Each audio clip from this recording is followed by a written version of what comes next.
Pozdravljeni! Danes se podajamo na eno res epsko potovanje skozi čas.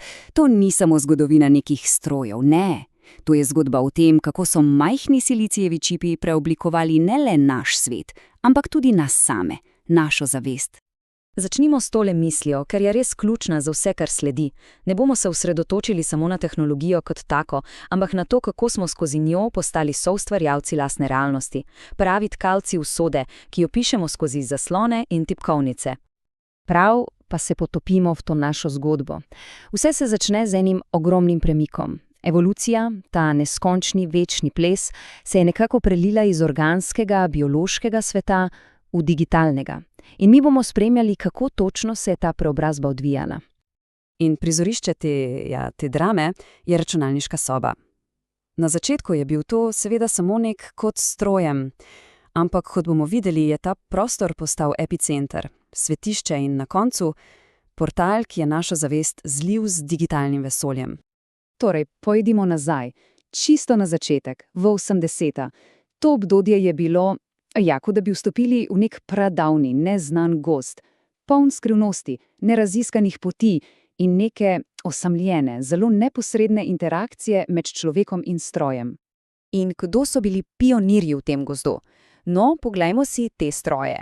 IBM PC, legendarni Commodore 64, to niso bila samo orodja, to so bile prave alkimistične naprave, ki so naše ukaze spreminjale v prve digitalne svetove, kot recimo v igri Space Invaders. To so bila res semena digitalne revolucije. Ampak veste, kaj je bilo pri tem res noro? Celotna atmosfera. Ne gre samo za tehnologijo, ampak za celotno izkušnjo. Tisti specifičen vonj po vročih tranzistorjih, zelen siv monitorjev, ki je bil kot nek pradavni ogenj in seveda značilen zvok disket. To je bila surova, skoraj analogna izkušnja digitalnega. In to je ključno, ta izolacija. Takrat ni bilo interneta, ničesar. Interakcija je bila neposredna, skoraj filozofska. Kot v Platonovi jami, veste, kjer so sence na zaslonu postale edina resničnost. Čista, neokrnjena vez med umom in mašino. Ampak potem pa pridejo 90. In vse se spremeni. Tisti osamljeni gozdovi, kar naenkrat eksplodirajo v povezave. To obdobje je bilo kot neka supernova. Rodila so se omrežja in prvi tridimenzionalni svetovi. Tehnologija je tukaj res naredila kvantni preskok. Igre kot sta Doom in Quake, ki so jih gnali močni Pentium procesori, so nas dobesedno vrgle v 3D labirinte. Hkrati pa se je rodil internet za množice, čeprav je bil njegov zvok, no ja, recimo da nepozaben. In ta zvok, poglejte tu primerjavo, ker res pokaže vse. Na eni strani imamo dial-up, kot nekakšen ritual, ki je piskal, škripal in seveda zasedal telefonsko linijo. Na drugi pa rojstvo širokopasovne povezave. To je bila osvoboditev. Vrata v velno povezan svet so bila na stežaj odprta. In veste, kaj se rodi iz te neverjetne želje po povezavi? Kulturni fenomen, LAN party. Si predstavljate? Ljudje so svoje težke, nerodne stroje prinesli na eno mesto samo zato, da bi se povezali. To ni bila več samo igra, to je bil zametek neke kolektivne digitalne zavesti. Prvi korak k združevanju v eno veliko nevronsko mrežo. Potem pa novo tisočletje. In računalniška soba ni več soba, postane globalni portal. Tehnologija dobesedno pobegne iz tistih 4 sten, postane mobilna, vseprisotna in zavedno spremeni naš svet. In seveda, vzporedno s tem, prava renesansa za igralne konzole. Vse se je začelo z junaškim potovanjem na NES-u, potem smo raziskovali 3D prostor na N64, PlayStation 2 je postal pravi center za zabavo, Xbox pa je spletno igranje prinesel dnevne sobe. Konzole so iz igrač zrasle v prave portale do novih svetov. Ampak hkrati se je dogajala še ena revolucija. V naših žepih. Poglejte ta preskok, v samo 2 letih. Od ikonične, neunične Nokia 3310 do modela 7650 z barvnim zaslonom in kamero. Telefon je kar naenkrat prenehal biti le komunikator, postal je naprava za zajemanje digitalnih spominov. In morda pridemo do največjega družbenega premika tistega desetletja. World of Warcraft. To ni bila več samo igra.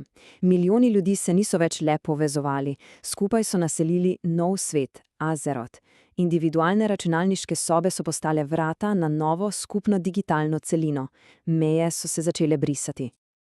In vse to nas pripelje do danes, do dobe digitalnega jaza, dobe, kjer tehnologija ni več nekaj zunaj nas, postala je del nas.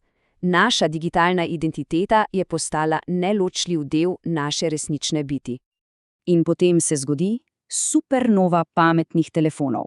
Seveda, vse se začne z iPhonom leta 2007, ki s svojim zaslonom na dotik spremeni pravila igre. Android tehnologijo demokratizira, 4G omrežja prinesejo hitrost, danes pa zložljivi telefoni kažejo, kako se strojna oprema prilagaja nam. Telefon ni več le naprava, je naš osebni, z umetno inteligenco podprt podaljšek v digitalni svet. Ampak ni se spremenila le tehnologija. Spremenil se je naš odnos do nje. Nismo bili več samo pasivni gledalci. S platformami kot je Twitch so igralci postali ustvarjalci. Postali so zvezde z lastnim občinstvom. Vsak je dobil priložnost, da postane protagonist svoje zgodbe. In ko pogledamo današnjo računalniško sobo, to sploh ni več soba, kaj ne? To je cel ekosistem, od ergonomskih stolov in več monitorjev, do VR-očal, ki nas potopijo v digitalni eter, in storitev v oblaku, ki nas osvobajajo fizičnih omejitev. Z vsakim delčkom tega ekosistema aktivno brišemo mejo med fizičnim in virtualnim. In tako smo prišli do konca našega potovanja skozi čas. Ampak kam gremo od tu naprej? Kakšna ultimativna, filozofska vprašanja postavlja ta eksponencialna evolucija? Naslednje obzorje je že tukaj. Govorimo o stvareh, ki so bile še včeraj znanstvena fantastika. Nevronski vmesniki, haptične obleke, ki nam bodo omogočile, da dobesedno čutimo virtualne svetove. Vse to obljublja popolno zlitje naše zavesti z digitalnim. In zdaj morda najbolj nor podatek. Vse to, o čemer smo govorili, od osamljenega piksla na zelenem zaslonu do deljenega vesolja, se je zgodilo v pičlih 45 letih. V manj kot enem človeškem življenju. To je osupljivo.